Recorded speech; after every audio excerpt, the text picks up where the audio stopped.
Yeah, so welcome everyone to this event. I'd say it's a unique event for lots of reasons. Hosted by ourselves, Future Work Scotland, in collaboration with our fellow Meetup groups, Lean Agile Edinburgh, Lean Agile Glasgow, and Heart of Agile Scotland have all supported us, collaborated with us, helped promote it, and bring all you fine folks here today. We've done a lot of virtual events, so we've not done one of these in quite some time. So it's really nice to be here and see real people. You're all three-dimensional, which is kind of nice. So it's good to be back in person doing this sort of stuff. It's taken a while. Just, I guess, the usual formalities. I guess I didn't even introduce myself for those of you who don't know me. So I'm Sathpal Singh, everybody calls me Sath. I'm the organiser at Future Work Scotland, and Donald's here somewhere. There's Donald. So Donald's my co-organiser at Future Work Scotland. Stephen's there at the back. He's at Lean Agile Edinburgh. Laz, I saw Laz somewhere. I can speak to Laz. There's Laz. So yeah, there's a bunch of us here, and I'm going to ask our wonderful panellists to introduce themselves shortly when we kick off. Just, I guess, the usual formalities, which is different to when we do this virtually, obviously. If there is a fire alarm, there's no tests planned, I'm told, by our wonderful host this evening at Global Logic. Alan Gordon's here somewhere. I don't see him right now. He's there waving at the back there, so he's going to keep us right if the alarm does go off. I'm led to believe there are fire exits and a congregation point out the front somewhere, but fingers crossed nothing like that will happen. It's got off to a slightly slow start with a few hiccups, etc. We're all here now, so it's really good to be doing this. So the plan is, I'm going to hand over to Marcus in a second, who's going to do a little 5 minutes. He's got a few slides. He promises me not too many, so he wants a 5 minutes just to set the scene. And then what we're planning to do is have a panel discussion between our three fine panelists who will introduce themselves in a sec. I've got a few questions prepared for them. I'll try not to be too hard on them, but I make no promises. And then what we intend to do at the end, in the last half an hour or so, is open it up to yourselves. So by then, hopefully, you've all warmed up, you've had enough pizza, you've got a few beers down you, and you've got some great questions for our panelists. And we hope to wrap up before 9, that's the intention.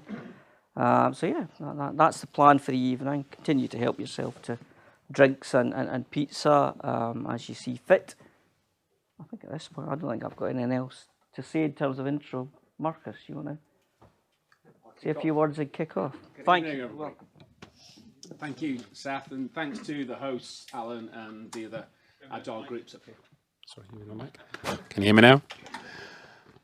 There's no on button, is it? Great. So yeah, thank you again for Alan and Global Digital for hosting, and everyone else who's been supporting the Red Team Thinking road trip. We've been in London for a week, and then Bryce had a wonderful holiday touring around the Highlands, and then we've been in Edinburgh yesterday and today, and heading back to London tomorrow. So I appreciate the support, and appreciate everyone coming out as well for I think one of the first meetups that's live for quite a long time. So that's really great. So I'll just kick off with, I just want to sort of set the scene and talk about the scale of the challenge that we're facing today. And if you read that quote,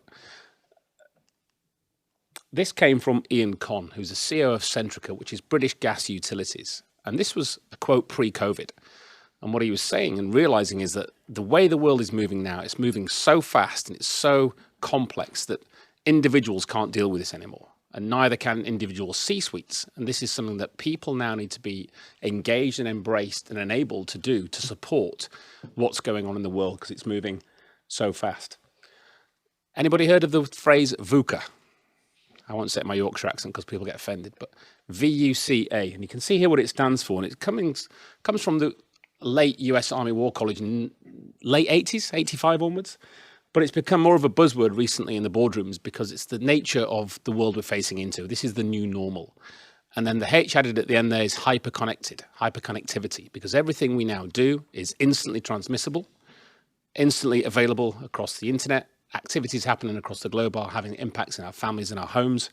So all of this volatility, uncertainty, complexity, ambiguity is what Ian Conn referred to as how that's so difficult to lead and manage, and then hyperconnect all of that. And that's why we're really facing into a struggling domain. That's good old tech. Can you hit the next slide for a sec? Go on then. We knew this was never going to work. Just down. And obviously this is leading to businesses failing. Most of it, as you can see, those things are self-inflicted wounds. While we think the market and the competition might be a major offender of how we run our businesses, most of the time these are internal issues that cause us to fail. There's a few there. But not to worry, there's this new way of working out there. Not so new, it's been around 20 years, but it's new to some companies. Agile is saving the day. However, there's a major problem with Agile, as many people in this room are probably aware of. It's become sort of so ubiquitous, it's meaningless, and it's become many things to many people and therefore causing confusion. And the wonderful consultants who provide us with maps like this was 2016. This is 6 years old. So you can see why people like Ian Conn and other executives and organizations are struggling with what this all means to them, because there's so many flavors of it out there. Go on, Sat, step up. Sorry. That's all right, mate. Stop the mark. Thank you. Stop sleeping.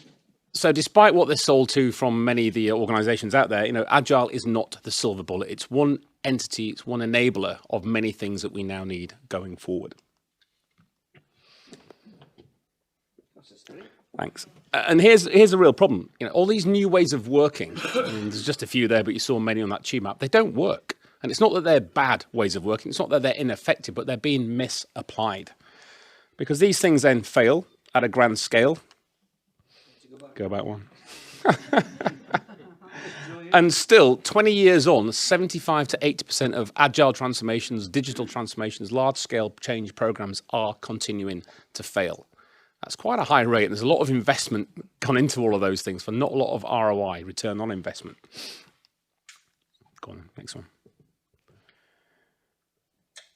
So what we need is business agility. And again, here's the confusion. Agile sounds like agility, so surely they're the same thing, but they're not. They're very different. So what we need to do is understand business agility, unlock that capability in our organizations. And that doesn't mean we've just got frontline teams doing Scrum, therefore we're all hashtags totes agile. Right? That's not the way that you get this organizational shift and change that we need. What we need to do is engage critical thinking. Okay, as Einstein said, the problems that we created when we created them can't be solved with the same thinking that we applied at that time. We need to evolve our mindset and our capabilities in the thinking domain. Go on then. It's implementable, isn't it? It is. And put simply, we believe that 21st century ways of working, and you saw many of them, don't work with 20th century ways of thinking. The old school business mindset of the 80s and 90s isn't going to work, and probably why Agile isn't working so well because of that problem. And if you look at the Business Agility Institute, their report from the last 3 years, the number one challenge, leadership. It's not ways of working, it's not methods, it's not frameworks, it's not funding, it's leadership, because that mindset hasn't shifted. So we need, what it says here is diversity of thought. And this is how we face these challenges together. We talk a lot about diversity and inclusion. Often that just becomes tokenism, because diversity without inclusion is delusion. And if you're not including your people in your workplace, then you are missing the most capable asset that you have. So bringing that diversity of thought, engaging critical thinking, and enabling your teams, devolving that decision-making down to the lowest common denominator, where the information moves the fastest and decisions can be made, is how you survive in today's complex world. So technology, consumer behaviors has all shifted at a pace. We've seen this in the last 20, 10, 5 years, 1 year. Even yesterday, things are moving at such a rapid pace. But the leadership isn't keeping up. Okay? It's continuing to struggle. You can teach an old dog new tricks, as you can see there, but there's still very much a command and control mindset. There's still very much the fear factor. There's a lack of trust. There's an inability to delegate through our organizations, which is why this is still the number one challenge. Many leadership styles out there, again, like the roadmap for the tubes and Agile. Consultants will tell you the different types of leadership out there. They can train you on each one of them. But you can't be one thing anymore. One size doesn't fit all. Cookie cutters don't cut it. You have to be pretty much all of those things. And what we think is you require adaptive leadership. So to unlock business agility, you need to engage critical thinking and have adapted leadership. And that's not just the leaders at the top. Leadership is something that all of us and everyone can do, from your newest intern to the retiring chairman of the board. It's a capability that you need to unleash. And if you do that, that will unlock business agility for your organization. So that's the intro. Cool. Just goes back to the start slide. That's it. Hopefully that sets the scene and gives you an idea of what the questions are about. Fantastic. Thank you, Marcus. No, you guys share that. I've got my own. Yeah. There you go. So you have to hand it around. No, that was great, fantastic. So that sets the scene for us. We're going to explore some aspects of that now for the next 30 minutes or so.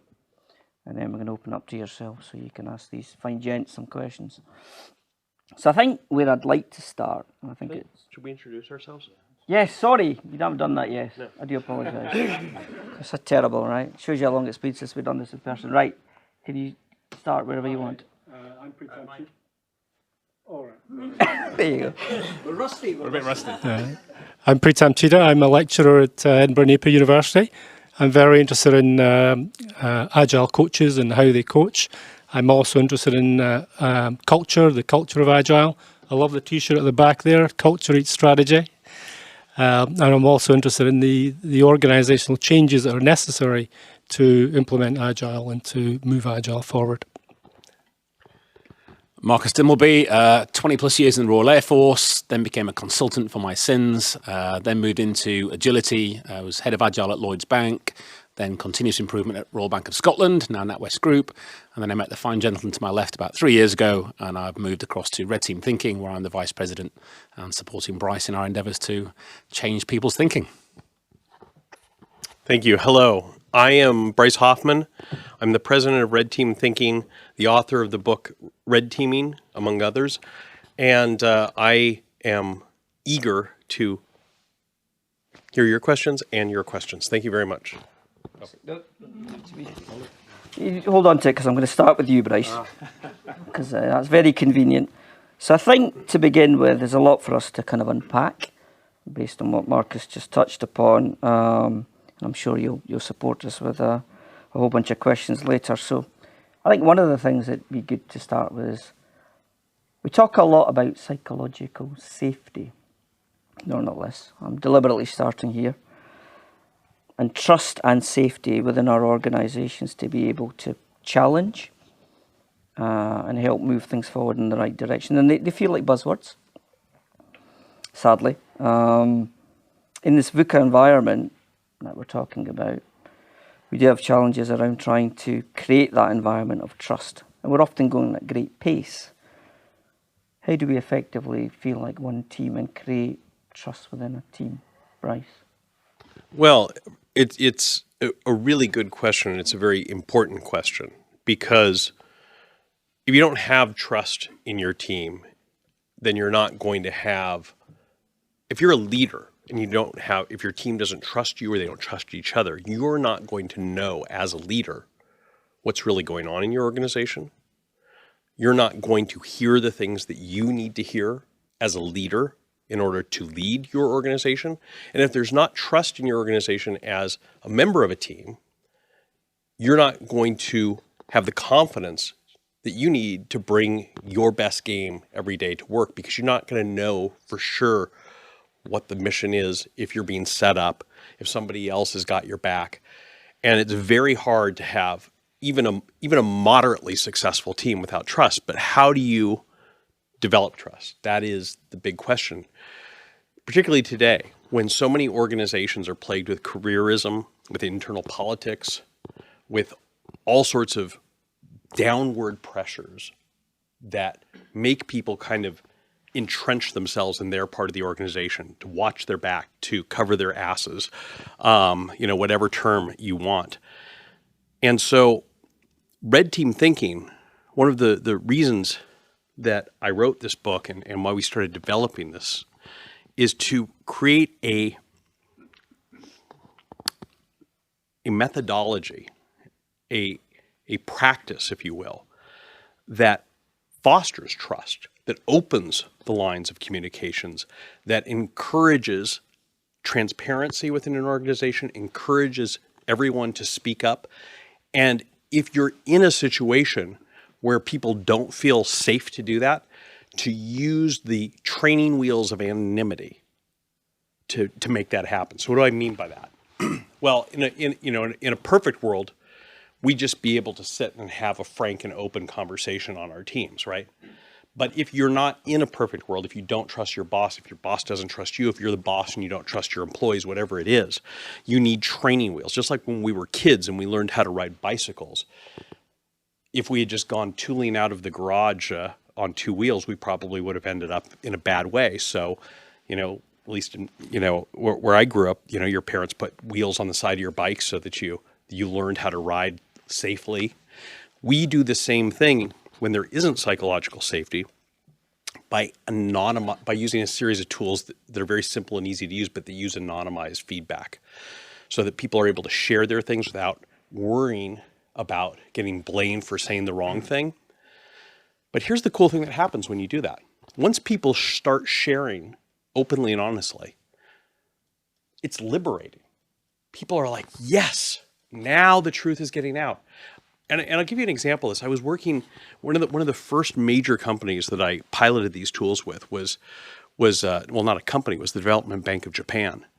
And the Development Bank of Japan, one of the largest sovereign wealth funds in the world, is a very hierarchical organization. I was working with the senior leadership, with the managing directors and some of their subordinates. And I taught them some of these tools to share their concerns about projects anonymously. And during the first break, one of the executives came up to me and he said, "I'm going to sleep so much better tonight." I said, "Really? Why?" And he said, "Because I have been so worried for the past 2 months about something with the project that we were analyzing today using your tools. And I could not say anything about it because it was my boss's project. But using the tools, I was able to raise my concerns. And then everyone else in the room saw them and shared my concerns. And then the boss was like, yes, we need to act on this. He didn't feel like he was being put on the spot either. So he felt good about it. And so that's why I say it's like training tools. Once people see that it works, then it's easier to do it without the training tools because people see the value of open and honest communication. So I think in a lot of cases, I know it's a bit of a long-winded answer, but you need to develop you need to develop psychological safety just the same way that you develop your muscles weightlifting or something. If you don't have it, you need to start simply with ways that kind of insulate you from hurting yourself until you have it. But once you have it, it's very hard to go back.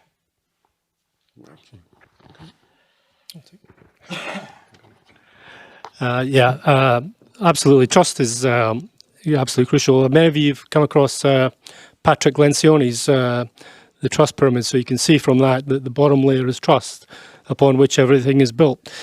So the usual things, being able to fail and not being criticized for it, these are the usual typical indicators of what represents trust. But I'd like to just shift it a little bit and say that leadership depends very much on developing a relationship with the people that you're leading and being part of that team and identifying with that team.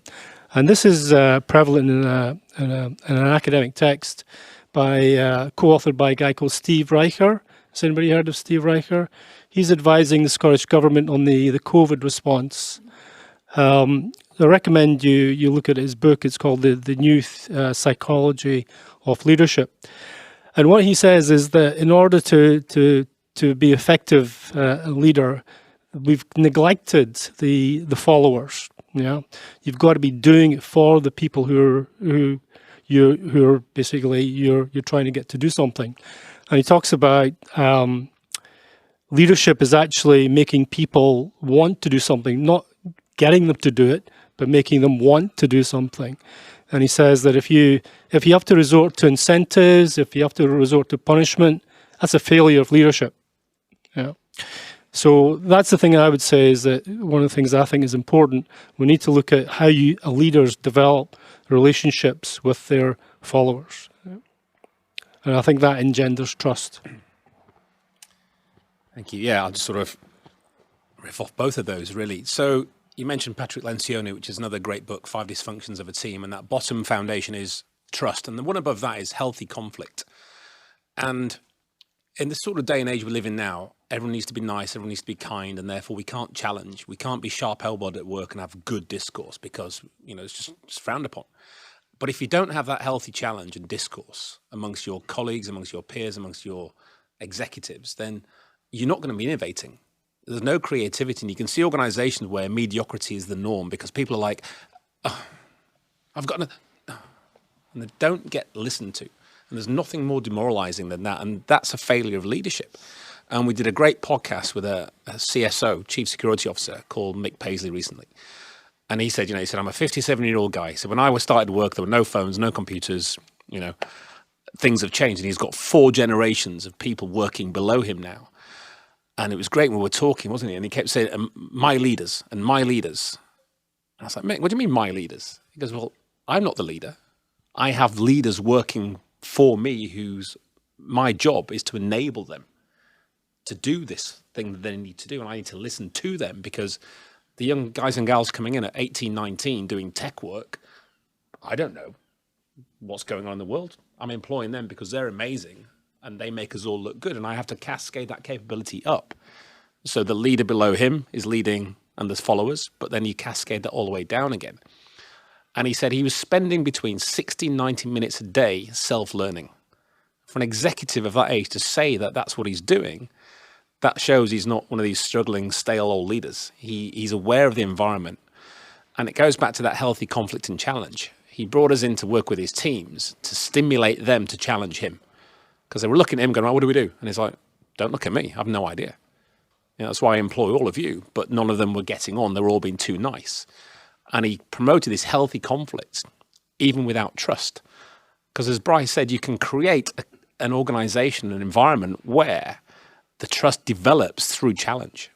And if they're all challenging each other and having good discourse and good discussion and conflict in the right professional way, then it soon starts to drop that shield of, I can't speak, and you become more open, you have good challenge, and you get far better outcomes because of that, and the trust builds, rather than you must have trust. And worked in a bank a few years ago, and one executive said to me, we're talking about psychological safety. He goes, Marcus, you mentioned it, the buzzword. Oh, yes, don't worry.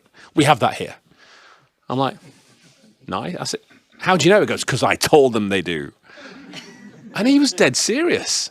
And so I went and did a bit of a deep dive across the teams, came back 3 days later. I said, I hate to break this to you. I said, but your teams are fearful. They don't speak up. They're working in stovepipes and isolation, often individually, because they're fearful. And it wasn't him. But there was this permafrost layer where bad news wasn't going up, filtration was coming down, and it was causing a major ripple in the organization, and he was oblivious to it. And it wasn't until we had that conversation and helped him understand what he needed to do and who he needed to go and see and speak to that you start to peel back these layers and see where in these many-layered organizations these cracks are forming, which people are often oblivious to. And if you can't speak up, then how are they going to find out? So that's what we try and help people do. Fantastic. Just mic-wise, just to support our live stream for our audience who are joining around the globe. So I think you just keep it consistent. I think they'll wave it around basically like a wand, is what I'm advised. There we go. So just building on that then, so a lot of good stuff there to get us moving. I guess where there's not trust, trust is really lacking. You likely end up in a toxic environment. We talk a lot about toxic cultures and all this stuff. It's quite prevalent, isn't it? I think you recently both did a podcast episode kind of focusing on that a little bit. So before I move into something completely different, it'd be great to hear all of your perspectives on what is it leaders really need to learn to try to avoid that type of culture. The learning needs have changed for leaders. If you were all to say one thing that leaders need to be learning, what would that be? So whoever wants to start, you're holding the mic. I'll start, and I'll just say one word. Listen. We'll build off that.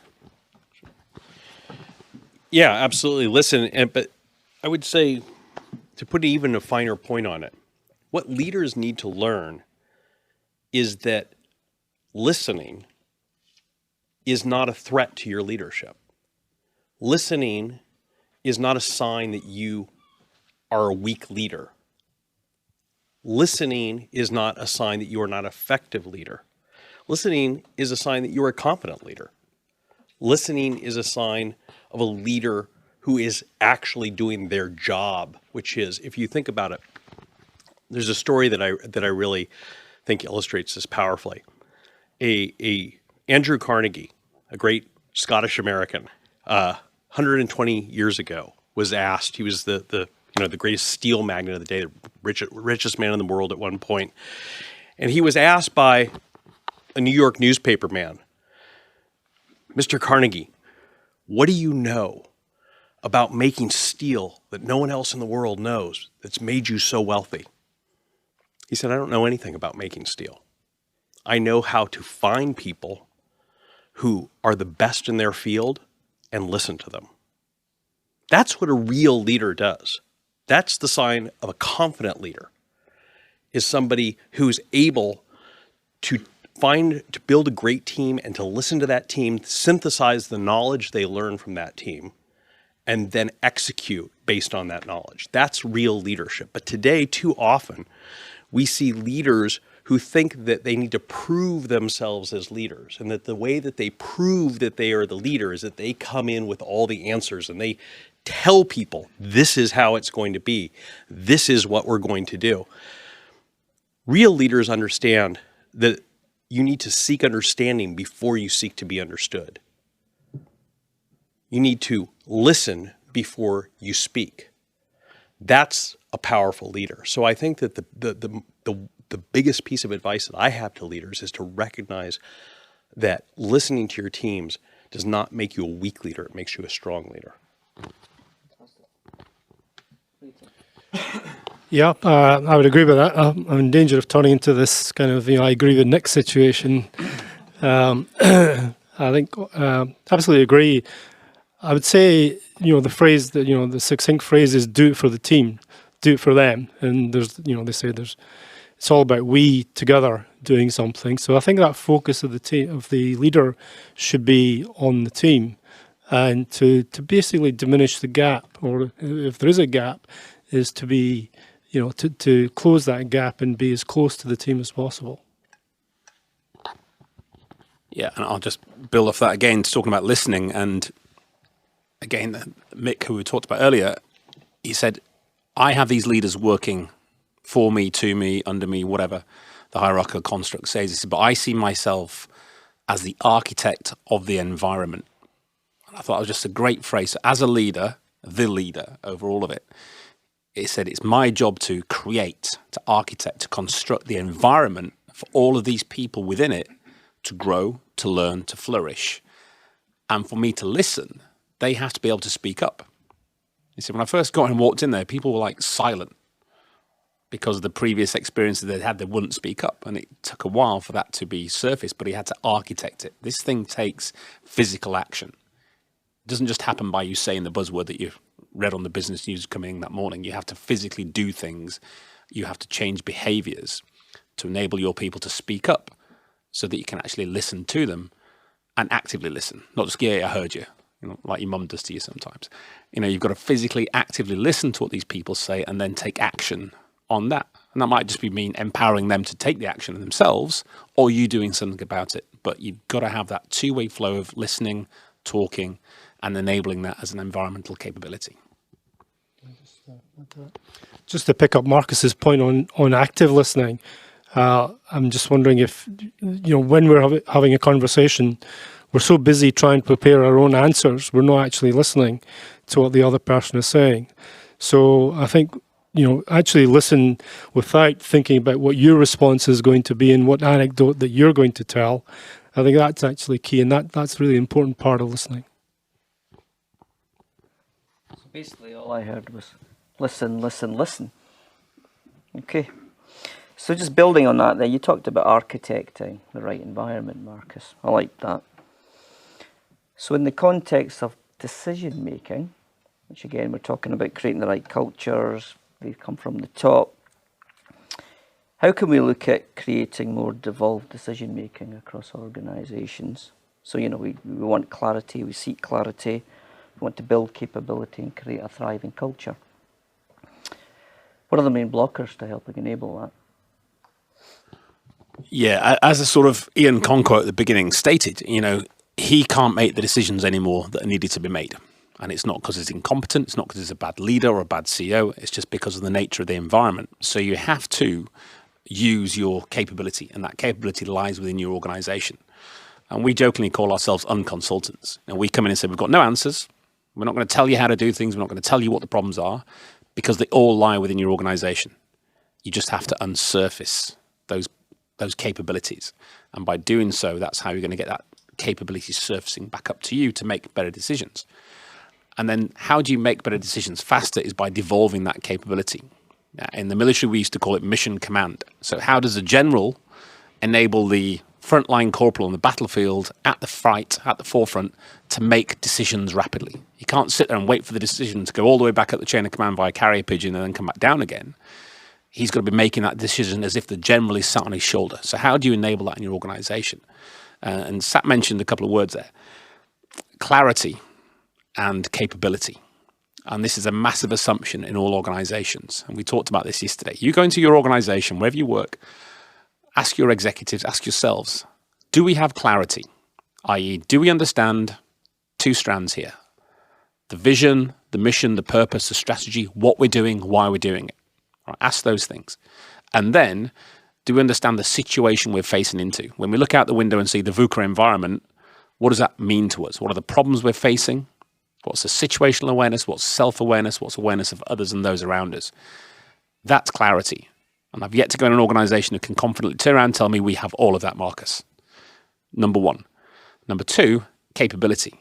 If you have the clarity, do you have the capability to do that? And they go, oh yeah, we hired them on their CV. They've got all the tech skills needed. That's fine. But we're also talking about now cognitive capability, hard skills and soft skills. We spend 85% of our training budget on hard skills, on tech capability and uplift. We spend very little and we focus very little on soft skills, enabling our people to think, enabling our people to have cognitive capability to challenge. So if you don't have that competence on both sides of the hard and soft skills and the clarity, then you're never going to get the culture that allows you to cascade decision-making. Because again, to cascade decision-making, I have to trust those below me who are going to make the decisions on my behalf. And if they're not clear, then it's a failing on me. If they're not skilled, that's a failing on me again as a leader. And it goes back to what Pritam was saying. That's a leadership responsibility to enable and architect that capability to exist below you, so you have the culture that allows you to push that decision-making down. And then when you do that, you'll see how quickly your organization moves to do so. I agree. Yeah. I'm just wondering, perhaps, as an academic, as universities, we should be doing a different job. I mean, when it comes to the Q&A, are we too prescriptive with our students? Are we not teaching them enough in terms of critical thinking? Should we be doing more in that area? What should we be doing? What should we be teaching them? We try and get them to work in groups before they leave. We try and get them to all contribute, but there's a reluctance to do that. We've spent so much time worrying about plagiarism and whether people submitting their own work has to be their own work. But then when they leave university and they come to work, then there's no issues there. It's all about sharing what they're doing, and they're reluctant to do it. So, yeah. Very good point. Nothing you want to, or you don't want to add anything, Bryce, did you? Yeah, okay, so that's interesting to hear. So let's broaden it out further then. Diversity of thought. Okay, so here we go. So in organisations now, we're talking a lot about diversity and inclusion, and you use a nice phrase earlier. You can't have diversity without inclusion. That's an illusion, you said? Delusion. Well, I like that. So how do we go about doing that to support everything you've already said and making sure it's not just another tick box exercise? I couldn't get the words out there. Sure. Starts off, Bryce. Well, I think that this is one of the most critical issues that organizations face today. I mean, we're in a situation, we're in a world in which, rightly so, people have demanded more diversity in organizations, which is a good thing. And organizations have responded, in most cases, by increasing their diversity, at least on paper. Because the thing is that just having people in the room who look different than you doesn't do anything for the organization other than check a box that allows you to wave a piece of paper and say, we are a diverse organization. And this was really driven home to me most powerfully about a year and a half ago when we were working with the Cabinet Office in London, actually. And there were a couple of young women of color who were part of a large group that we were doing a workshop with. And after the workshop, they said to us, we would really like to help you and have you do a red team thinking workshop in the Cabinet Office around diversity and inclusion.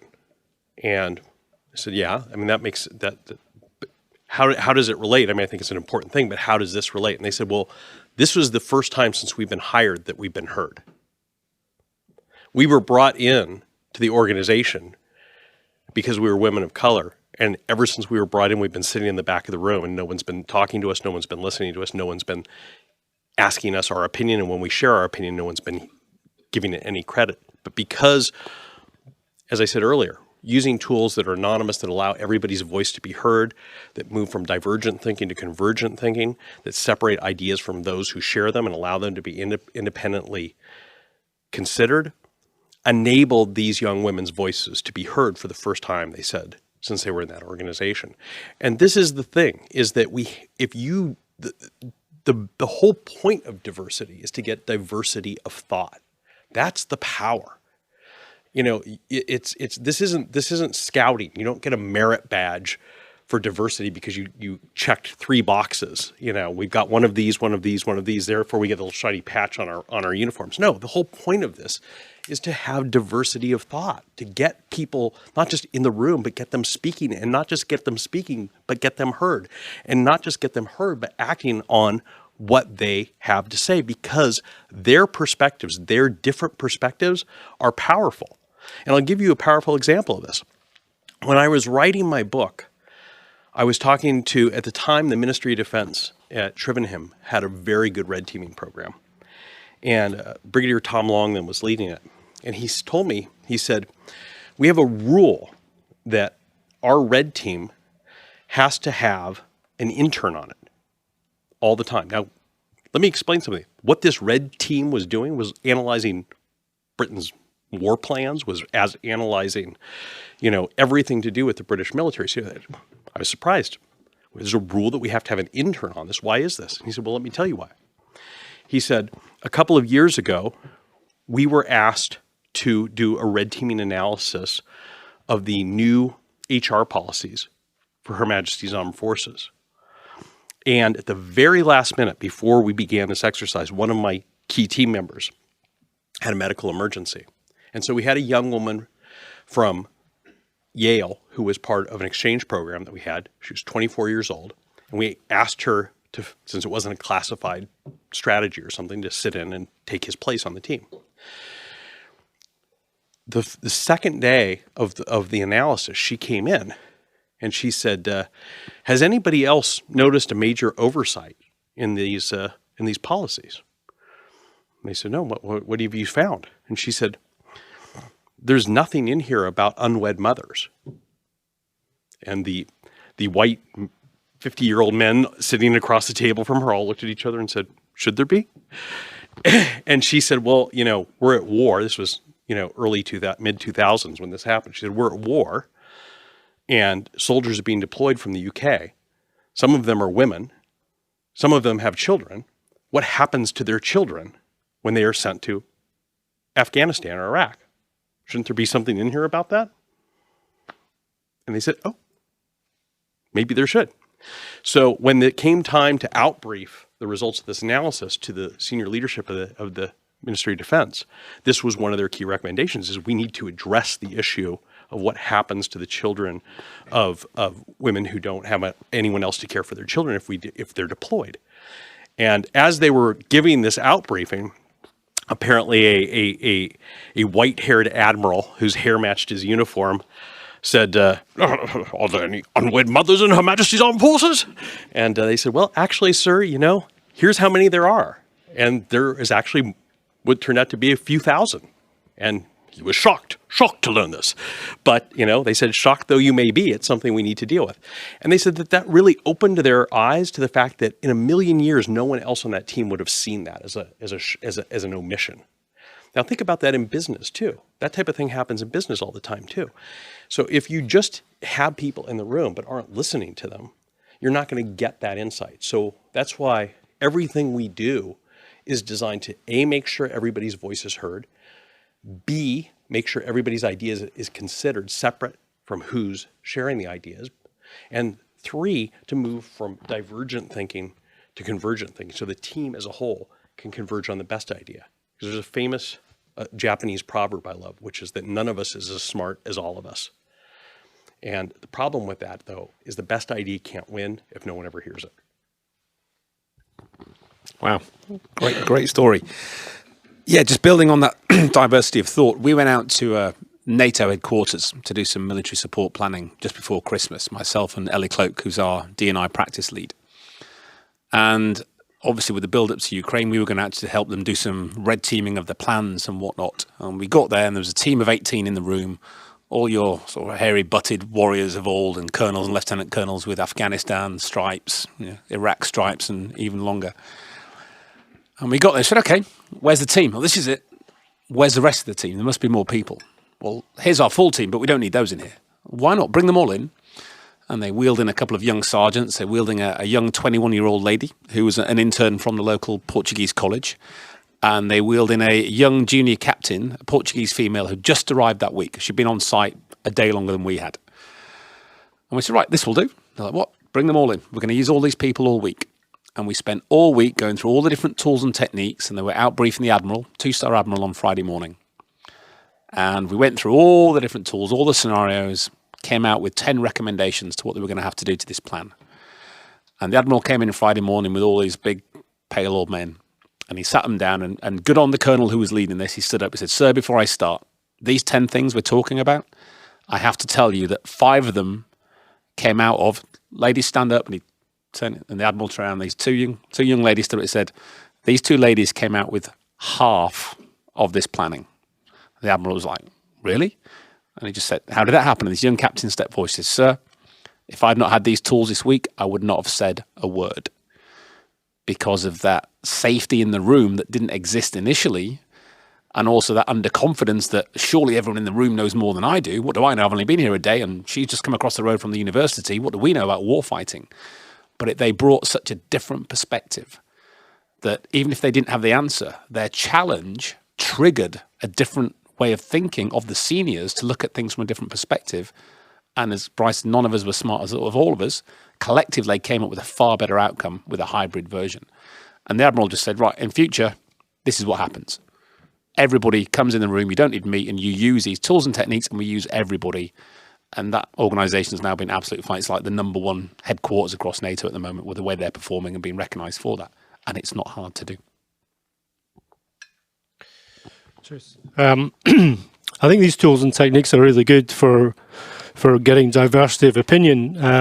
I think one of the things is that organisations have a tendency to perpetuate themselves. So the people that are in the organisation will recruit the people that are looking and say the right things and went to the same school and that kind of thing. So I think until we start looking at how organisations, until these people are recruited and then work their way through the system, and then they're also the ones that are doing the recruitment, I think it's quite a slow process, and I think it will change, but it is gradually changing. But I think, the problem starts at recruitment. You can have all the techniques you like within the room, but if you haven't got the right people and the diversity in the room, it's not going to make any difference. I've got some other questions tucked away for these fine gents, but I'd be keen to give you all the chance to get involved now for a little bit. Let's take a break from me asking some questions. Are there any questions around the room? Craig's got a mic that he's happy to take around, but yeah, let's get some questions from us. Let's get you involved. Gentleman at the back there. Yeah.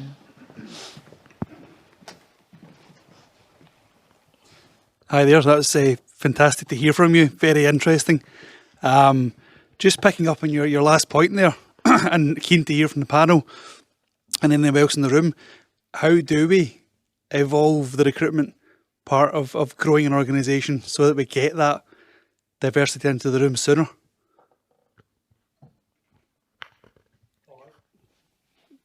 I think it comes down to HR. It comes down to people at the top making those decisions and percolating them down to the people actually doing the recruitment. So I think there has to be a concerted effort to do that. It's not going to happen by accident. I think there has to be a force behind that to make the change happen, and then you'll get the diversity. Then you'll stop making the same mistakes. Yeah, I agree with Pritam there, and I think it's all of this is down to education. It's exposure. Guys like Ian Conn get this. Guys like Mick I spoke about get this. We are seeing leaders starting to get this, not at the pace they need to do. The pace is happening at the front line. So I think it's an education. It's people at the front line need to stop cowering and start stepping up and speaking up in a safe way. And we've worked in organisations where you go in and you hear, oh, the leader's doing this, the exec's doing that. And then you go and talk to the exec and they think, well, they're doing this, they're doing that. And there's no communication. You've just got to, go to the Gemba, come together and talk to each other, cut out the multi-layers that exist and just have a conversation, start collaborating. We're all in the agile world, collaboration's everything. But if that's not happening through the layers, and if you've got a self-organizing team down here doing their own thing without the connectivity, nobody's on their own. There's no single team that works on its own without all the impact of the organizational behaviors having an effect. So you've got to have that capability, that conduit, that mechanism to allow these observations, these questions, these challenges to come up and down and let teams see what they need to achieve and how they do that with the people they bring in. And you don't get that by applying a cookie cutter. If consultancy X comes in with an organizational design and says, here's what you need, and you just fill it by numbers, then you're not going to get the outcome that you need. This takes thought, it takes education, and it takes engagement with each other at all levels. No, I'm good. Anyone else got to be on that? What's hands going up now? I'm curious about that the middle layer, the permafrost, as you mentioned it, and what your thoughts are around how you break into that or break open that permafrost, especially your analogy with the front line, and that those practices that often are down on the ground, on the floor, so to speak. And curious of your experiences around that, or any sort of thoughts you have to share beyond just, oh yeah, you need a good leader at the top who's going to tell the permafrost layer what to do. In so many organizations that I go in, you have, because look, an organization that brings someone like me in is usually an organization that's got some leadership that wants to do things different, that understands that there's challenges and wants to address those challenges. So you have people at the top of the house that sincerely want to make a positive change. And in every organization, you have a lot of people at the bottom of the house who sincerely want to make positive change. We've all been there, right? Who here has not worked in an organization where they haven't at some point known exactly what needed to be done and felt completely powerless to do anything about it? Anybody not been in that position? I didn't think so. And, so the problem is that middle layer often, because, and it's not, I'm not making a generalization. There's very good people in that middle layer, but where I see that things kind of die in a lot of large organizations is that middle layer, because people who get to that middle layer want to get to the top layer. And when you have something to lose, you start to protect yourself. And it becomes not about what's right for the business.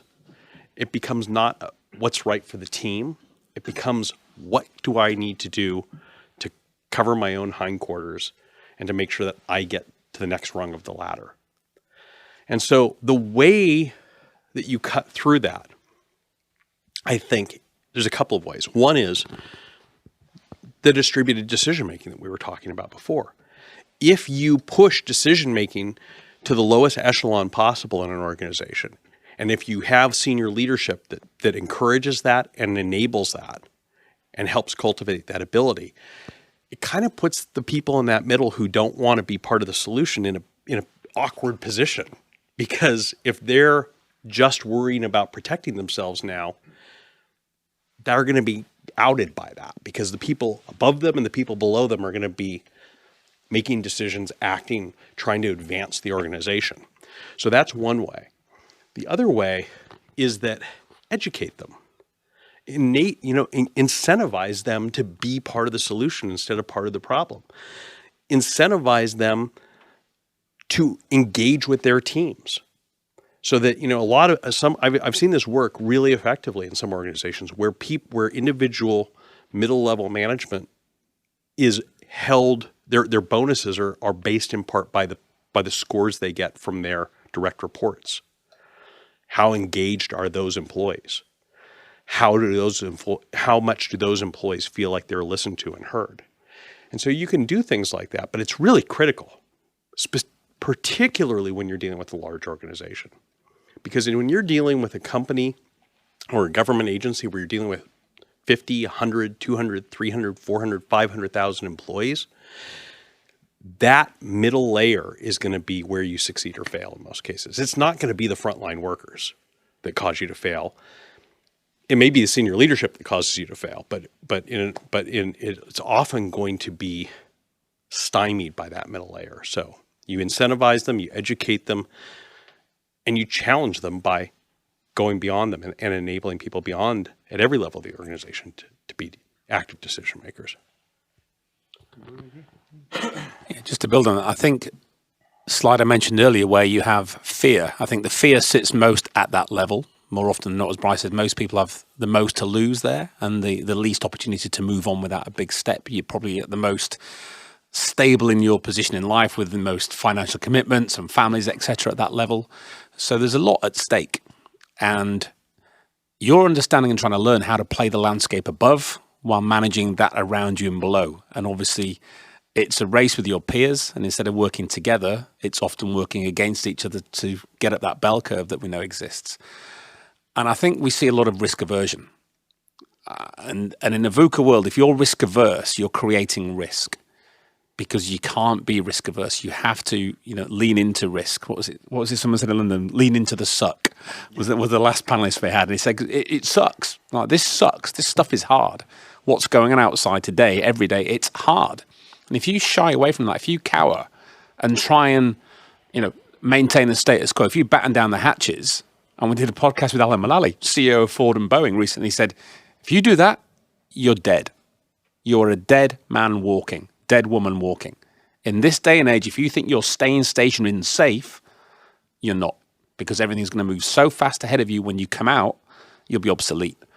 And that goes with people in organizations. And I think it goes back to, again, educate your teams, engage them, educate those above you. All this it's not one individual layer. It's all the layers need this. We call it the red thread. They all need this capability that runs throughout, that they all understand, that they're all able to challenge. They all have permission to have discourse. And we've got one executive who walks, he demands his team argue with him. I worked with one individual, walked in, he wrote something on the board that we'd made up in the car park walking over. And he sat and he wrote on the board, said, right, what do you all think? Yes, great, boss. He's like, me and Marcus just made that up on the way over here. How dare you think that's great? None of you are thinking I'll be back tomorrow. Get a grip. Right, people are happy to just go along with these things. And these are senior managers on a lot of money. And it's not acceptable anymore. And if you think it is to behave that way, then don't be surprised when bad things happen. But conversely, if you do the good stuff and start showing that leadership that you're A, expected to show and B, capable of, and this is all this leadership management debate. If you think I'm a manager here, the leaders are above me, you don't deserve to be working today. Right? It's leadership and management is a collective skill set capability that everybody's capable of. It's not a role specific outcome. And I think that's the frustrations you see often at all levels, because that still goes back to the 80s mindset of that's how these organizations are structured. And if you behave and operate and think that way, then it's only going to go one way. So that point you just made there at the end, that example you gave, and surely things didn't change the following day when the leader walked out of the room and said, I'm basically disappointed in you all, I'll come back tomorrow. we're all parents, well, not all parents, but nothing worse as a kid as your parents turning around and you're expecting, to be proper and something. Dad just goes, I'm not cross, I'm just disappointed. And he's like, oh, God, it's the worst feeling ever. So to do that to that team, they walked out and I went back in. I was like, guys, what are you doing? And they're like, what was he doing? I'm like, he's calling you all out. He's been here 3 months, he's been observing what's going on, he's not impressed. And now he just knows why. You've proven it. What are you all doing? And they were like, yeah. And they just got lazy. They'd got complacent. They got, as I mentioned earlier, mediocre. And it wasn't them, the culture of the organization. And when I talked about it, I was like, guys, are you clear what's going on? What do you mean? What's the strategy we're supposed to, what we're trying to achieve here? No idea. Okay, let me go and educate the boss on that because he's not being clear coming down. Are you all upskilled and tooled in what you need? Have you got your teams capable of doing what they're doing? Oh, no, we're 30% short on this team and another percent short on the other team. I remember I took over an airfield 2007. I walked in running frontline operations at the busiest airfield in the UK to Afghanistan and Iraq. And I took over the operations room. There was 65% manned, woman, personed, right? 35% under. And we had teams working 14 plus hour days with 1 day a week off back to back. And I was like, we're going to have an aviation incident here. There's going to be an accident caused somewhere. And I got in my car and I drove to headquarters Manning at Innsworth. And me and the senior officer to me had a big chat. And we left. And by the time I got back to my base, my boss said, can I have a word? Yes, sir. He said, I'd say I'm disappointed, but I'm not. I'm really pleased. He said, what's going on? He said, I've just had the wing commander from the base call me up saying he didn't like the way you approached the subject and told him all the facts. I said, well, they are the facts. He said, I know, that's what I told him. And within 3 months, we were 100% manned. But it took his support from me with my data and my evidence and the fact that if you don't do this, cliff approaching, this is not going to end well. And when an aircraft crashes and it's on the front page news and 50 people are dead, I will not be shy in saying why that happened. And here's all the data that shows, and there's numerous incidents and near misses that have gone on already, but people are happy to just be complacent and accept that. And if you're middle management, which I was at the time, that's on you. To me, that's your physical, mental, heartfelt responsibility to do something about that. And if you don't, then you're complacent. Well said. Love to have some more questions. You want to add to that? Sorry, Yeah. Bryce, go on.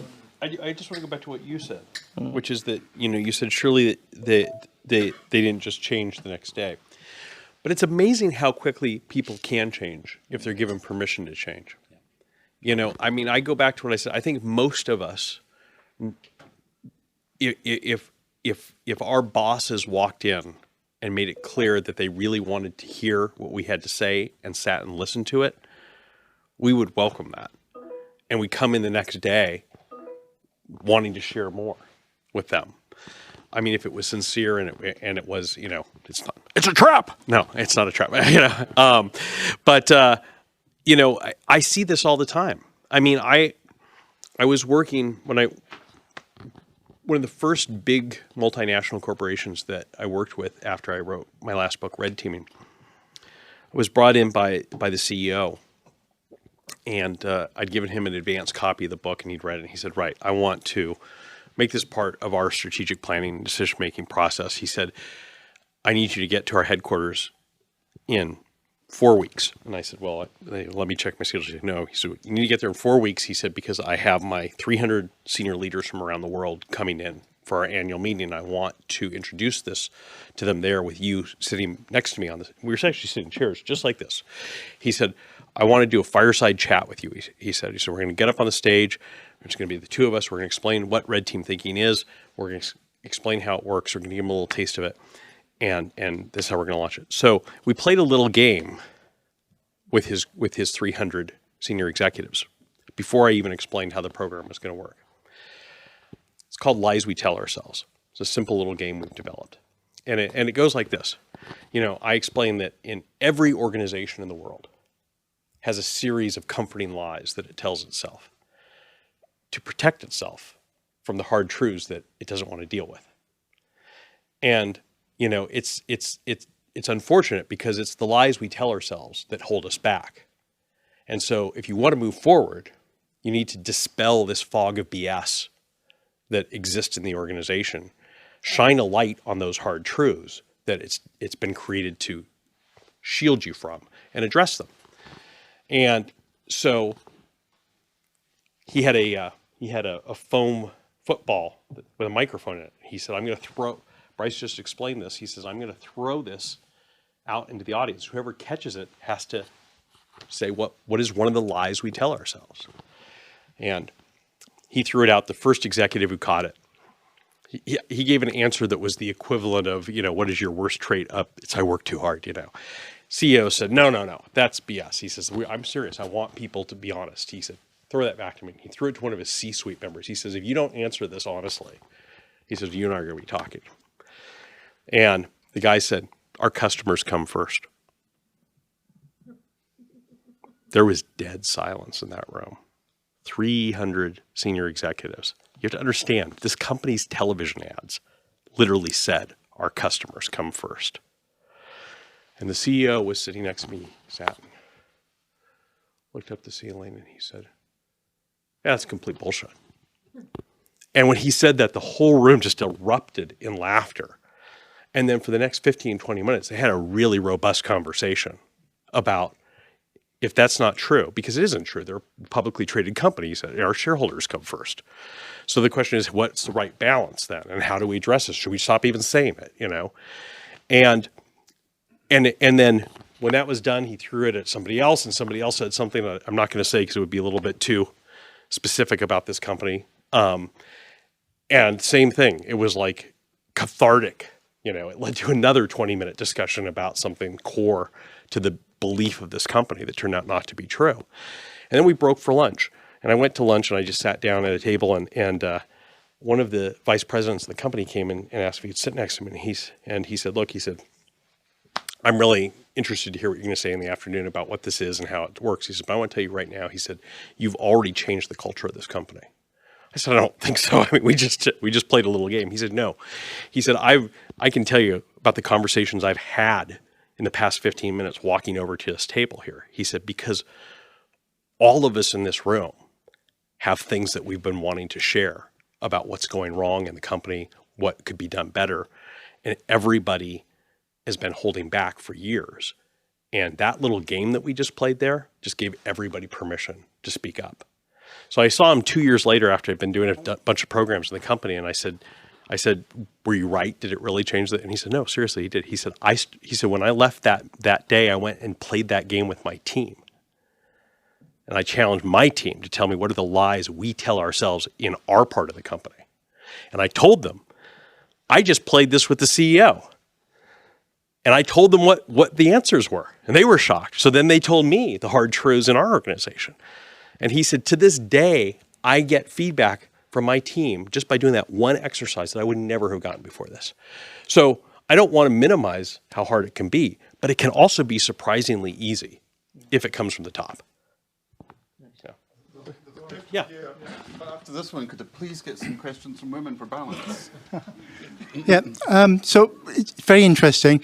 A lot of what you've said, you've talked about kind of finding the leadership. The leadership wants to change, and so it invites you in, and there's your into that.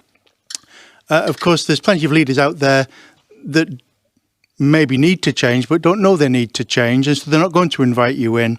So what have you any practical examples of where, in actual fact, this kind of thinking can come up more from the bottom rather than from the top? Absolutely. I mean, so what we do as an organization is we have a couple of different things we do. We work with organizations, with companies, with government agencies, with militaries who bring us in. Senior leaders bring us in, like we were talking about there. Excuse me. But we also do open enrollment programs online around the world or in person. We just did one at Napier University yesterday here in Edinburgh. And people who come to those programs are often people lower down in the organization who want to make a positive difference in the organization. And using these tools and techniques, they can begin to make a positive change at their level, the company. They don't need permission from the top of the organization. And what we find a lot is that once a group within a company begins to think differently, begins to have these kind of constructive challenging that Marcus was talking about before, that starts to have these healthy discussions, that starts to cultivate real diversity and inclusion, not tokenism, that it's like lighting a candle in a dark forest. I mean, pretty soon people are like, what is that over there? What's going on over there? Why is it light flickering over there? And so people say, what are you guys doing? Well, we're doing this. We learned some of these tools and we're using them on our teams. Well, could you teach me some of these tools? And then it becomes a kind of a, I hate to use this term in the world that we live in today, but it becomes a viral sort of thing, a positive virus, a virtuous virus that can spread through the organization that way. It doesn't have to come in at the top. It's a lot easier if it does, but it can be just as powerful. It comes in lower down in the organization. And by the way, parenthetically, if you look at my book was based on this very formal model of decision support red teaming that was developed originally by military and intelligence agencies that required a dedicated team of people trained to do these two things, and then they would be part of the org chart, the red team. And the reason we call what we do red team thinking now is because we've evolved away from that and focused instead on teaching these tools and techniques in ways that they can be used by individual leaders at any level of the organization, and that they don't require a separate team. They can be used on an ad hoc basis, either individually or in small groups, because if you can do that, then you can bring this in at any level of an organization. You don't have to ask for permission. So I think that's very powerful. Yeah, I can just give two examples on that, because again, it's nice to have that top cover always, and you get that aspiration that somebody upstairs cares. But we've had two examples where we had a lady come through our course who I'd known from years ago, and she had got quite a senior role, but junior, so she was managing a small team, but multiple layers above her. And she came through our program, went through the full program, absolutely loved it. She's like, I found my people, because you've got so many fellow contrarians who come along to these events who want to speak up, but don't feel they have. And they sort of said, it's cathartic, because I thought it was just me. But you find fellow people who want to light that candle in the forest. And that was 14 months ago she came through. Obviously, COVID intermittent. We did the event in London. She showed up at the event we did in London, similar to this. Met me afterwards. She said, by the way, my boss wants to speak to you. I was like, why? Am I in trouble? And she's like, no, she's been really impressed with what I've been doing with my team. And as Bryce said, she's been the candle in her company. And everyone's coming to her, and we tell people come through, don't go out and say, hey, we're doing red team thing and we do this new cool thing. Just do a little bit of cool stuff. Just start talking, start challenging in the right way.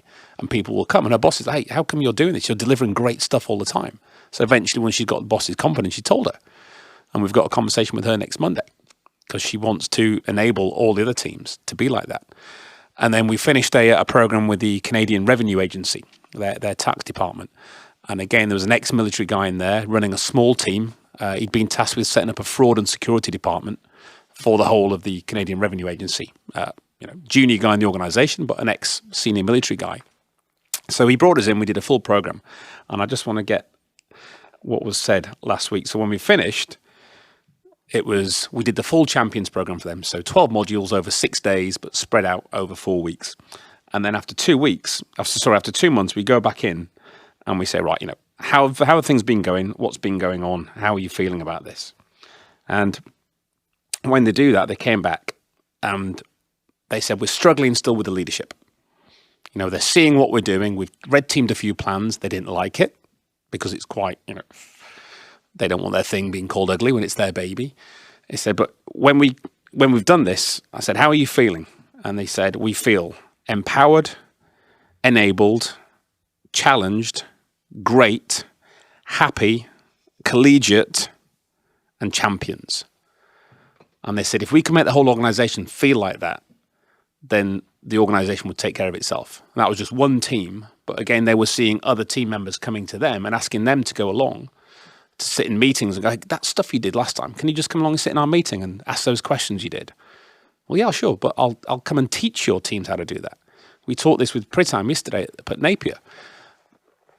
He's free to go and do it now. Pritam can go tomorrow and teach his teams the tools he learned in one session. It is that simple. And as Bryce said, the impact it can have can actually be overnight, because you can instantly change behaviors using some of these capabilities. And it's like a rolling snowball. It'll just start getting bigger and bigger, and more people want to come and have a look and play. And it's a good thing to do. And that's that sort of self-enablement. So at that level, you can grow yourself, and then people will come down towards you rather than you trying to push it up. Yeah. Tom, I'm not making it up. No.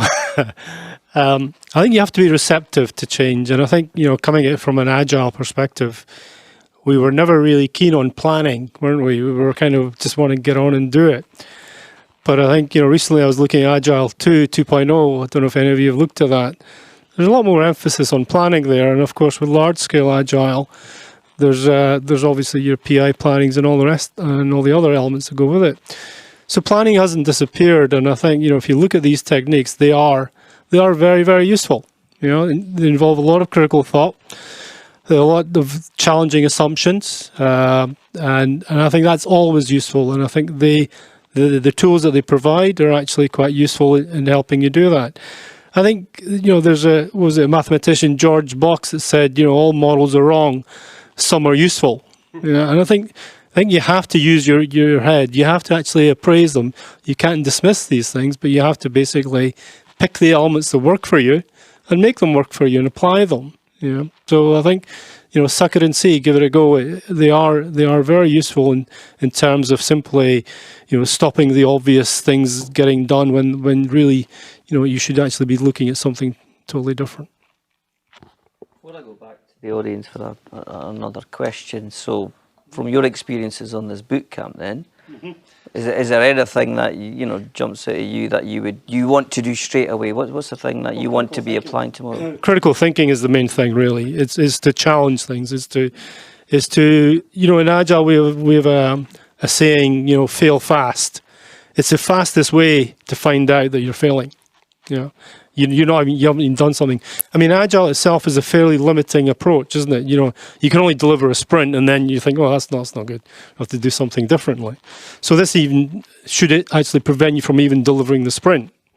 It's the fastest way of finding out. Those are very false assumptions. Those need to be challenged. We need to do things. We need to take we need to take another look at things and challenge what we're doing and think again. I think what you just said is so powerful, and I'll tell you a story that's almost embarrassing about how true that is.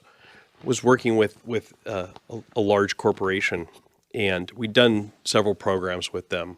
We trained a lot of their people, but they also were bringing us in on major projects. We never red team things for other people. We lead them through the exercise because we don't believe that we have the answers. We think they have the answers. It's all about surfacing them. So there was a particularly thorny strategic initiative that they were dealing with, and they said, we'd really like you guys to come and fly out and help us analyze this. We're not sure if our people, are up to analyzing this on their own yet. So we said, okay, we'll come out. We flew out there, and we started using one tool that we teach. We got 18 minutes into what was supposed to be a week-long session of analyzing this major strategy. And 18 minutes in, not us, but their people using with us just facilitating tool, one of the lead people and said, why are we even doing this? This strategy, it duplicates something we're doing in another part of the company already. And we're gonna waste so much time and energy and money with us sitting here for a week analyzing something that's already going to happen in another part of the company anyways. It's already started. Why don't we just see if that works? And if it does, duplicate it in this other part of the company. And if it doesn't, then we'll have dodged a bullet.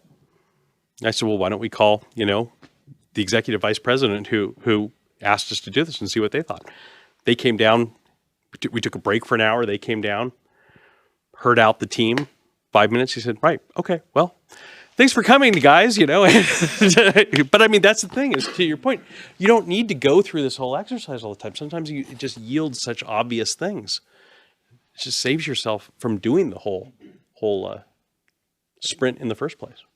But it's not obvious if you're not looking. Yeah. And that's half the problem. If you're not looking for these things because you're not being allowed, and your head's down, blinkers, and we're all under the cosh of speed. So all the metrics now about how fast you're going, what's your velocity, output, output, output. And with that, if you're not measuring the risk, if you're not measuring morale, if you're not measuring defects, etc., then again, cliff approaching. So it's being able to look, and these capabilities give you that option of taking the blinkers off and just looking at things with a fresh pair of eyes. And if you can't see it, people left and right of you will see something different that you never will, because none of us can see everything. But as a group, as a collective, that wisdom of the crowd will allow something to be surfaced that will either trigger the capability or will just surface the great idea or thing that nobody else saw. Got about 10 minutes, then I'll probably need a few minutes just to wrap things up and bring it to a close. Good to take another question from the audience. Hi. You talked about leadership being about relationships, being close to your team, getting close to what they're up to. Have you any thoughts on the new challenges that remote working might bring? Can you go first? I'm happy. I'll just quickly say it and then you can leave it to you. I think the Agile community is certainly toying with that. I think it's part of one of the principles, isn't it? Face-to-face communication is the most effective way. It's the gold standard. And how do we try and duplicate that, replicate that in a hybrid working environment? We're still succeeding. We're still doing things. So if you go to any of the Agile conferences, you'll see it's a hot topic, hybrid working. And so I think when we're still seeing how it pays out, because we have organisations desperate to get their employees back in again. It's all that kind of tacit knowledge that exchanged over the water cooler that you've absolutely no chance of doing on a Zoom call, although people are trying to do that. So right now there's a lot of discussion in that area, and I think we're just going to have to see how it goes. I sort of think there's two things on this. So, pre-COVID, we've been spending years trying to remote work and master that. And then within 2 weeks, we're all forced to do it, and we all did it really well. So it proves you've got that capability to adapt when required. And then we moved into the whole, how do you then manage and lead your people while they're remote and in a little Zoom box? And I think that goes back to the capability, the tooling, the techniques, the processes you use. So having the right platforms, organizations where I'm in, whether using Mural and Menti and all these different capabilities that actually work and allow people to collaborate. And we moved all of our training online. When we were in London 2.5 years ago, when the balloon went up, Bryce had to leave early. We sat down to do we shut the business down? It's been great knowing each other. And we said, no, we need this. So we spent 3 months migrating everything into a digital capability. And we actually find it better, if not more capable than it is doing face-to-face, because of the technology with the tools that you have, if you get the right tools. But then I also think, bring people together, but not to work. And I did an off-site with a large oil and gas company about 3 weeks ago in London. First time some people had met each other for 18 months. And we didn't come together to work.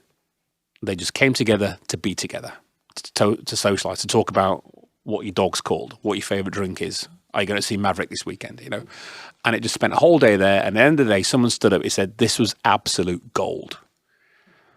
And most leaders go, but you did no work today. Shocking. That team was far more effective the next day. So that's slowing. I've got a great slate, slow down to speed up. By slowing down for that day and taking the time to work together, the next time they're on a remote call, they're collaborating far more effectively. There's that bond of people. Life's about relationships. So that capability is there. And I think one of the biggest failings of executive leadership today is their mishandling of the return to work problem. It's a complex problem. And right now there's very simple, clear answers. Either you're all back to work, or do the 60-40, or do whatever you like. None of those work. None of them. You have to do a tailored, absolutely bespoke thing for your organization. And to get to that thing, you have to experiment. It's complex. And if you're not engaging your people with that and seeing what works for everybody, and it's not going to work for everybody, anybody who thinks that 100% people should be happy all the time is delusional, right? You're in a team. So if you can get 80% solution that works for the majority, that's a great thing. But I don't care whether people want to work remote all the time or not. Life is about relationships. It's what we do best as humans. And that interaction, and we've seen that again back on the road this week, just great on Zoom, but just having that interaction with people, that offline chat over a coffee, that way you talk to each other, then when you do it on Zoom, it's a very different organizational bond that you have with each other. And I just think it's something that's really not been considered well.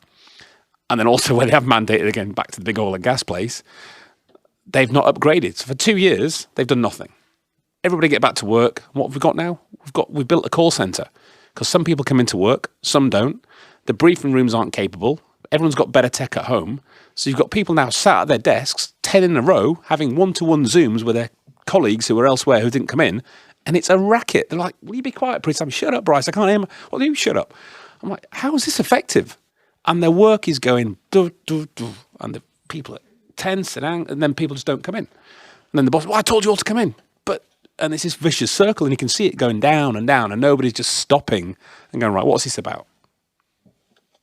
Because I said from the top, and because people at the bottom aren't either empowered to speak up, or the top aren't coming down to see. Just go and sit in the office for one day and listen and watch what goes on. And you'll then get that appreciation of what's going on. You know, what you can't do, and I mean every company in the world, is go back to how things were. You know, the cat's out of the bag. Everybody knows that you can work from home now. And, you know, I'll tell you a funny story. I used to be a journalist. I used to be a business journalist. And I used to cover the tech industry in Silicon Valley during the first .com boom back in the 1990s. Way back when, for those of you who are young. And I remember when I was assigned by my boss to do a story, major exploration of the possibility of remote work. And keep in mind, this is in Silicon Valley. And so I went and I found companies that were already doing, you know, 1 day a week at home and stuff like this, and hybrid workplaces. And I wrote a big story about it. And my boss, oh, this is great. It's going on the front page and stuff. I said, Grace, this is great. I said, you know what? Can I work from home 1 day a week? Because I think I would get... She looked at me and she said, are you crazy? I said, we literally just, the whole point of this story is literally telling companies that they should consider doing this. And you're going to tell me you're not willing to consider doing this? She said, I can't yell at you if you're at home. It's literally what she said. She knew you well. She knew me well. That was in 1999. Every boss I had in journalism, and I went to bigger and bigger papers after that, I asked if I could work from home 1 day a week. Not a single one did. Now keep in mind, this is a job in which your job literally involves not being in the office most of the time, going out. And you know, if there's a major news story or something, you go out and you go to a cafe and write your news story and file it and stuff. But could you work from home 1 day? No. Because you won't be productive. Because you'll just be sitting around distracted. So the thing is that everybody knows that's BS now. Because everybody knows that we can work from home. So the challenge is not whether we should come back to the office or whether we should work from home. The challenge is what, as Marcus said, is what is the right mix for each organization. But if your organization says, no, we're coming back, they're doomed because, you know, people are leaving their jobs in droves. I mean, look what happened at Goldman Sachs a few months ago when the CEO of Goldman Sachs announced that everyone was going back to work 5 days a week or else. Half of the employees did not show up. That's Goldman Sachs. So, you know, if people at Goldman Sachs are willing to rebel like a bunch of Trotskyists, you know, or something like that, you know, I mean, imagine what's going to happen elsewhere. So, but what I would say is, in addition to, as Marcus suggested, you know, figuring out what's right for your organization and recognizing that what's wrong is going back to how things were. I really think that this conversation about what the way forward for work is a great opportunity to deal with some of the stuff we were talking about earlier today about trust and listening and distributed decision making. Because one of the ways that you can deal with the organization's anxiety about letting people continue to work from home is to put in place systems that encourage collaboration, encourage dialogue on the teams, to say things like, you know, once a week, we're going to pick a topic that we're struggling with as a team. And we're going to use the fact that we're working remotely to allow everyone to use Mural or Menti to anonymously post what they think the best answer is for dealing with that. And then we're going to use dot voting or something to pick what we think anonymously is the best of those ideas. And then we'll discuss that as a team. That's powerful stuff that you should be doing anyways, but now you have an excuse to do it because you've got to figure out how to continue to collaborate working remotely. So I think it's a great opportunity. I am so excited actually for where we're at with this change in thinking about work, because it opens the door for thinking about work, not just about where you're working, but how you're working. Fantastic. Coming up on time, I'd like to finish with one question just to close. So, we're seeing a lot of disruption, mass disruption, global disruption. We've all been disrupted. Some quick thoughts from all three of you around how organisations can be deliberately disruptive.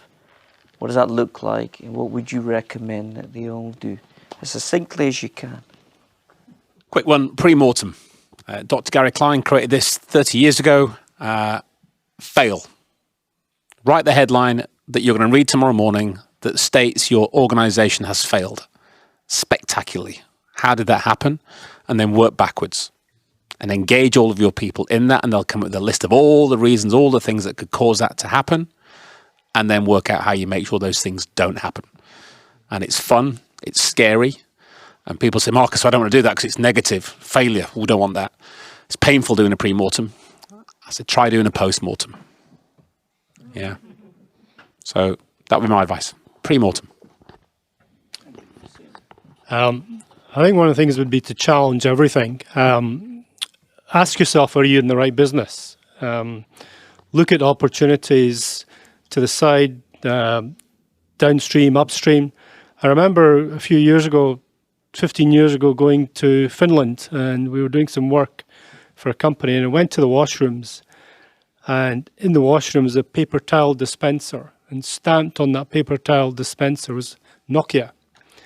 Nokia were in the paper, the heavy engineering industry, and they ended up, we know where they ended up, but prior to that, they had a very, very successful mobile phone business. Now, you have to ask yourself, what do mobile phones and telecoms have anything to do with, making paper and processing timber? So it's that kind of innovative thinking and critical questioning, I think. You need to look at opportunities that exist beyond your current domain. Look beyond that and look at what your assets are. There are tons of business school models that will tell you can do this and that, but the basic principle is look at all the industries, look at what your assets are, try and find a match, and look at new opportunities that perhaps the people might not think there might be anything there, but you never know. I love that story about Nokia. It reminds me of when I was a journalist and I was later covering the automobile industry. And I had the opportunity to sit down with the head of Mazda's production system. Now, a lot of people heard of the Toyota production system, but most people haven't heard of the Mazda production system. Toyota sends its people to Mazda to study the Mazda production system because Mazda is one of the most agile and nimble and flexible manufacturing companies in the world because they have a smaller plant, but they have one major plant and they build all their cars, sports cars, vans, subcompacts on one assembly line, which no one else does. And they've always been flexible. So I was really pleased that after much trying, I got to sit down with him. He was out giving a speech at a university in the United States, and I went and met with him. And I said, tell me what the origins of the Mazda production system are. And he said, well, when we were producing corks in the 1880s, I said, wait, I said, what? And he said, he said, Matsuda, which is the actual name of the company, Mazda is the trade name. Matsuda Corporation started producing synthetic cork when there was a cork shortage in the 1880s because of a global fungal disease in cork trees, and there was nothing to cork sake bottles with, and so Matsuda got in the business of creating synthetic cork, and he started to explain to me how they created all of the principles of the Mazda production system back in the 1880s to make cork, and when the cork blight was cured, the trees got over it. They said, "Oh, what else can we make with this production system? Why don't we make mechanized bicycles, and then it became trikes, and then it became cars and stuff like that. So I mean, it's so easy in this world. People always say, "Oh, well, we're going to end up like the buggy whip manufacturers." You know what happened to some of the buggy whip manufacturers? They became manufacturers of leather upholstery for automobiles. Seriously, look it up. You're not doomed to fail because technology changes or your industry changes. But the reason I asked Seth for a copy of my book, and I feel like this was teeing up a softball question for me here, is the subtitle of the UK edition of my book is, in fact, Transform Your Business by Thinking Like the Enemy. And to me, that's the answer. If you want to avoid being disrupted, disrupt yourself. Think about your business as though you were a competitor, looking at your business saying, how could we do this better? You know who does this incredibly well? Amazon. Most people don't realize this. I talk about this in the book. Amazon has internal benchmarking teams, but they don't do what normal benchmarking teams do, where they benchmark their competitors and then try to equal them. They try to figure out how they can disrupt their own business. If we were not Amazon, if we were a startup, if we were coming to tackle Amazon's part of this business, how would we how would we do it? What would we do differently? Where's the low-hanging fruit? Where's the thing Amazon's missing? And then they do that to themselves. That's why they keep staying ahead. And you need to think like this if you want to succeed today. I quote in here also the letter that Larry Page wrote to Google's employees the day that they announced the formation of Alphabet, explaining why they were doing it. And he says in here, continuous improvement isn't enough anymore. It's not, forget about succeeding. It's not enough to survive anymore. He said in the technology industry, and we're all in the technology industry now, you have to make these great disruptive leaps forward if you want to stay in business, because if you don't, someone else will do it to you. So that's the advice right there I give is really that. Think like your enemy. Pretend you're the guys or gals in the garage looking at your company and saying, what could we do better? And then do it before someone else does, because if you wait, someone else will disrupt you. That's it. Fantastic. I don't need that. No, I think we're right up on time. I thought it was a fantastic discussion. Thoroughly enjoyed it. Very insightful. Loved the anecdotes. Very entertaining. And I think that all remains is to thank Bryce Hoffman, Marcus Dimbleby, and Pritam Chita Pritam Chita, really. Got tongue-tied there, for their time and their admirable efforts at answering the questions, and join me in giving them a round of applause and thanking them for everything. And by the way, I wasn't trying to sell you a copy of my book. We're going to give you all a copy. There you go. Can't say fairer than that. I think we are up on time. I'd just like to do a couple of other quick shout-outs, and then we'll let you all get on your way, or you're welcome to enjoy another beer if it's okay with Alan. He's nodding in my general direction. Just to thank Alan, Gordon and the team at Global Logic for kindly hosting us this evening. We couldn't have done this without them. Greatly appreciated. Our thanks again to Marcus, Bryce and our sponsor Naked Agility for providing the drinks and food. And a shout out for Product Forge who helped us kindly live stream the event this evening. So we couldn't have done it with any of them.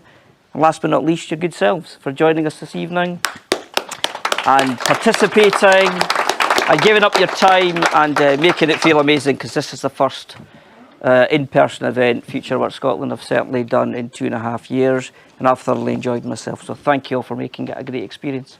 Thank you. Thank you, Seth. Thank you, Seth.